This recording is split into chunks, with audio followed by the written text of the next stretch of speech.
Samajwadi party के राष्ट्रीय महासचिव स्वामी प्रसाद मौर्य इन दिनों अपने बयानों को लेकर दोबारा से सुर्खियों में हैं। रायबरेली जिले में आयोजित एक कार्यक्रम में उन्होंने कहा था कि भारत न कभी हिंदू राष्ट्र था और कभी न हिंदू राष्ट्र बनेगा।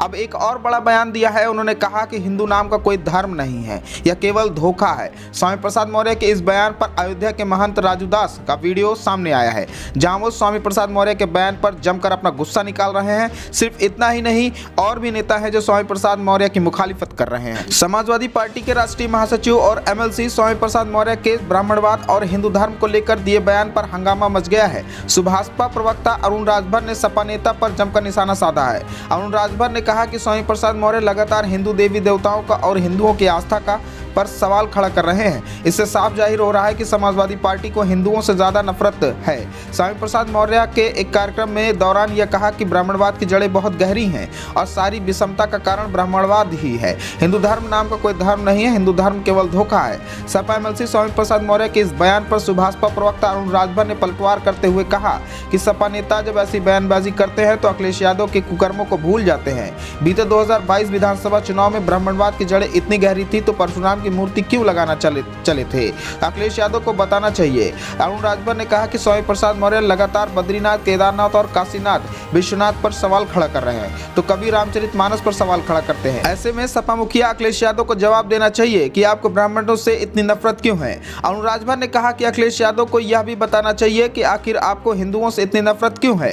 हिंदुओं से अगर इतनी नफरत है तो सपा में जितने भी ब्राह्मण नेता है उन्हें इस्तीफा देकर एनडीए गठबंधन के साथ खड़ा हो जाना चाहिए, क्योंकि यह लोग ना तो भगवान राम का सम्मान कर सकते हैं, न भगवान कृष्ण का सम्मान कर सकते हैं और न बद्रीनाथ, न केदारनाथ, काशी विश्वनाथ का सम्मान कर सकते हैं। यह लगातार हिंदुओं की आस्था से खिलवाड़ कर रहे हैं। इसका जवाब देश की जनता और आने वाले समय में देगी। यह लोग अगर इसी तरह से बयान देते रहेंगे तो अखिलेश यादव को जवाब देना होगा। अगर अखिलेश यादव जवाब नहीं देते तो हिंदू ही एनडीए के साथ खड़ा होकर इन्हें जवाब दे देगा। समाजवादी पार्टी के राष्ट्रीय महासचिव श्री स्वामी प्रसाद मौर्य जी लगातार हिंदू देवी देवताओं पर सवाल खड़ा कर रहे हैं और हिंदू समाज की आस्थाओं पर सवाल खड़ा कर रहे हैं। इससे साफ जाहिर हो रहा है कि समाजवादी पार्टियों को हिंदुओं से बहुत ज़्यादा नफरत है। यही समाजवादी पार्टी के नेता जब इस बात को कहते हैं तो अपने नेता श्री अखिलेश यादव जी किए कुकर्मों को भूल जाते हैं। अभी 2022 चुनाव में यही ब्राह्मणवाद की जड़ें इतनी गहरी थी तो फिर परशुराम की मूर्ति क्यों लगाने चले गए थे? ये समाजवादी पार्टी के सुप्रीमो श्री अखिलेश यादव जी को बताने की जरूरत है। समाजवादी पार्टी के नेता स्वामी प्रसाद मौर्य जी का बद्रीनाथ, केदारनाथ और काशी विश्वनाथ पर हमेशा सवाल खड़ा कर रहे हैं, कभी रामचरितमानस पर सवाल खड़ा करते रहे। तो इससे है कि समाजवादी पार्टी इतना नफरत कर रही है हिंदू धर्म के आस्थाओं पर, जिन लोगों का आस्था बना हुआ उस पर इतना नफरत हो रहा है। तो आने वाले समयों में श्री अखिलेश यादव जी को जवाब देना चाहिए कि आपको ब्राह्मणों से कितनी नफरत है, आपको हिंदुओं से इतनी नफरत क्यों है। हिंदुओं से अगर इतनी नफरत है तो समाजवादी पार्टी में जितने भी ब्राह्मण हैं सबको इस्तीफा दे करके एनडीए गठबंधन के साथ खड़ा हो जाना चाहिए, क्योंकि ये लोग न तो वहाँ भगवान राम का सम्मान कर सकते हैं, न भगवान कृष्ण का सम्मान कर सकते हैं और ना ही ये बद्रीनाथ, केदारनाथ और काशी विश्वनाथ मंदिर का सम्मान कर सकते हैं। तो हमेशा से हिंदुओं की आस्था के साथ खिलवाड़ कर रहे हैं। इसका जवाब देश की जनता आने वाले समयों में देगी। अगर इस तरह से ये करते रहेंगे तो श्री अखिलेश यादव जी को इसका जवाब देना पड़ेगा। अगर जवाब नहीं देते हैं तो हिंदू भी इस बार एकजुट होकर के एनडीए के साथ खड़ा होकर के इनको जवाब देने का काम करेंगे। वहीं अयोध्या के महंत राजू दास का वीडियो सामने आया है, जहां वो स्वामी प्रसाद मौर्य के बयान पर जमकर अपना गुस्सा निकाल रहे हैं। वीडियो में उन्होंने कहा कि दुर्भाग्यपूर्ण बयान स्वामी प्रसाद मौर्य का, जिस प्रकार उन्होंने हिंदुओं को बांटने की साजिश किया है। मैं माननीय अखिलेश जी से पूछता हूं कि क्या ऐसा ही चलता रहेगा? रोज रोज एक दिन हो तो चलाऊ है। आज का जो बयान है उसकी जितनी निंदा की जाए कम है। जिस प्रकार से उन्होंने हिंदुओं को झूठा बता दिया, हिंदुओं को ब्राह्मण धर्म बता दिया, कितनी दुर्भाग्य की बात है। इनके ऊपर सख्त कार्रवाई होनी चाहिए और अगर ऐसे ही बोलते रहे तो स्वामी प्रसाद मौर्य जी तो जिस दिन हिंदुओं का हटेगा उस दिन जरूर कुछ न कुछ फटेगा। दुर्भाग्यपूर्ण बयान स्वामी प्रसाद मौर्य का, जिस प्रकार से उन्होंने हिंदुओं को बांटने की साजिश किया है। मैं माननीय अखिलेश जी से पूछता हूं, क्या ऐसा ही चलता रहेगा? क्या रोज रोज एक दिन हो तो चलाऊ है? आज का जो बयान है उनका, जितनी इसकी निंदा किया जाए कम है। जिस प्रकार से उन्होंने हिंदुओं को झूठा बता दिया, हिंदुओं को ब्राह्मण का धर्म बता दिया, कितनी दुर्भाग्य की बात है। इनके ऊपर सख्त से सख्त कार्रवाई होना चाहिए। और अगर ऐसे ही बोलते रहे स्वामी प्रसाद मौर्य जी, तो जिस दिन हिंदुओं का हटेगा उस दिन जरूर कुछ न कुछ फटेगा। समाजवादी पार्टी और एमएलसी स्वामी प्रसाद मौर्य ने कहा कि सही मायने में जो ब्राह्मण धर्म है, उसी ब्राह्मण धर्म को हिंदू धर्म कहकर के इस देश के दलितों, आदिवासी पिछड़ों को अपने धर्म के मकड़जाल में फंसाने की एक साजिश है। स्वामी प्रसाद मौर्य ने कहा कि अगर हिंदू धर्म होता तो आदिवासियों का सम्मान होता, दलितों का सम्मान होता और पिछड़ों का भी सम्मान होता। लेकिन क्या विडंबना है कि आज़ादी के 76 साल बाद भी देश की प्रथम नागरिक राष्ट्रपति द्रौपदी मुर्मू जी को कौन सी वो ताकत है जो मंदिर जाने से रोककर अपमान की घूंट पीने पर मजबूर करती है, जबकि मंत्री मंदिर में पूजा करता है क्योंकि वो ऊंची जाति का है। आदिवासी, दलित और पिछड़े यह कौन है जिसे पहले शूद्र कहकर जानवरों से बदतर जिंदगी जीने पर मजबूर किया करते थे। स्वामी प्रसाद मौर्य ने कहा कि सावधान रहना, जिसे धर्म मानते हो वो इनका धंधा है, जो इनके लिए धंधा है वो आपके लिए धोखा है।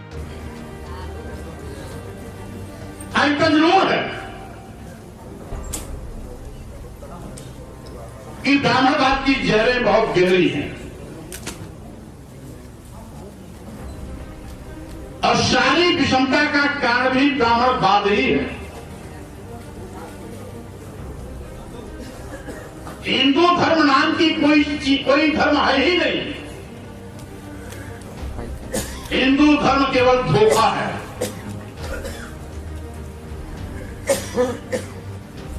सही मायने में जो ब्राह्मण धर्म है, उसी ब्राह्मण धर्म को हिंदू धर्म कहकर के इस देश के दलितों, आदिवासियों, पिछड़ों को अपने भ्रम के मकड़जाल में फंसाने की इनकी एक साजिश है।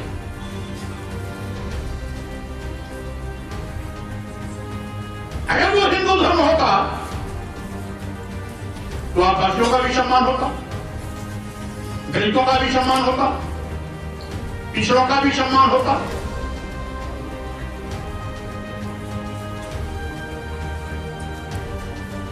लेकिन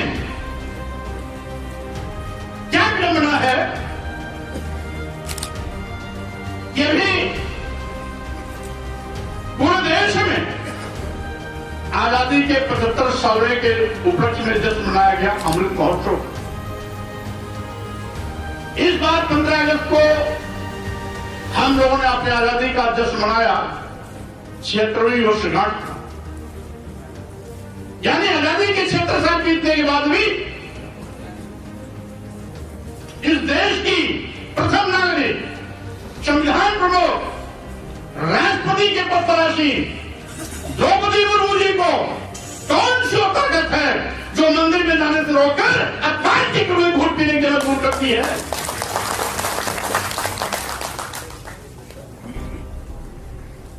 जबकि उन्हीं के अधीन मंत्रिमंडल का एक मंत्री उन्हीं की मौजूदगी में मंदिर के गर्भगृह में जाके पूजा करता है क्योंकि ऊंची जात का है, और द्रौपदी मुर्मू जी को इसलिए रोक दिया जाता है राष्ट्रपति होने के बावजूद भी क्योंकि वो आदिवासी समाज की है। तो क्या आदिवासी समाज अगर हिंदू होता तो उनके साथ में बर्ताव होता क्या? वे हिंदू नहीं मानते। हम भले पागल होकर के हिंदू के नाम पे मरे, लेकिन ब्राह्मणी व्यवस्था के चतुर चालाक लोग आज भी हमको आदिवासी मानते हैं। यही नहीं, तत्कालीन राष्ट्रपति रामनाथ कोविंद जी के साथ यही घटना घटी थी। जब राजस्थान पुष्कर के ब्रह्मा मंदिर में गए थे तो वहां के तथाकथित पंडे ने अंदर जाने से रोक दिया। नतीजा हुआ रामनाथ कोविंद जी को सीढ़ी के पास से अभिवादन करके वापस आना पड़ा क्योंकि वो दलित समाज के थे। इसलिए आदिवासी दलित और पिछड़े समाज के लोग धोखे मत रहना। तुम उनके लिए खून बहाओ, तुम अपने लिए अपना सर कटाओ, तुम अपने सर्वस्व निछावर कर दो, लेकिन वो तुम्हें सम्मान नहीं देंगे क्योंकि तुम्हें नीच मानते हैं, अधम मानते हैं और अपमानित करने के लिए आपको अपमानित करना और अपना धर्म मानते हैं। इसलिए आप भूखे मत रहना। यही उत्तर प्रदेश है। जब अखिलेश यादव जी मुख्यमंत्री पद से हटे तो मुख्यमंत्री आकाश कालिदास पार्क को यही सत्तानशीन लोग, सत्ता में बैठे हुए लोग, डबल इंजन सरकार चलाने वाले लोग उसको पहले गोमूत्र से धुले, उसमें भी उनका पेट नहीं भरा, गंगा जल से धुले। क्या अगर ब्राह्मणी देवता का नंबर 1 था वो व्यक्ति मुख्यमंत्री होता तो क्या किसी की हिम्मत पड़ती क्या उसे गोमूत्र गंगा जल से धुलेगा? इसलिए धुला गया। अखिलेश यादव पिछड़े समाज से पैदा हुए, आदिवासी दलित या पिछड़े, ये कौन है जिसको पहले शूद्र कह करके जानवर से बदतर जिंदगी जीने के मजबूर किया करते थे?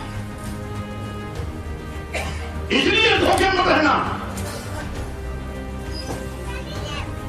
जिसको आप हिंदू धर्म कह करके दीवाने और पागल होकर के अपना सब कुछ लुटा देते हो, हिंदू मुस्लिम के नाम पर दंगा करा देते हो, खून बहा देते हो, शिर्क करा देते हो, ये तुम्हारी नादानी है। सावधान रहना। जिसको आप धर्म मानते हो वो इनका धंधा है। आपके लिए धर्म हो सकता है लेकिन इनके लिए धंधा है, इनके लिए धंधा है लेकिन आपके लिए धोखा है। इसी से सावधान रहना।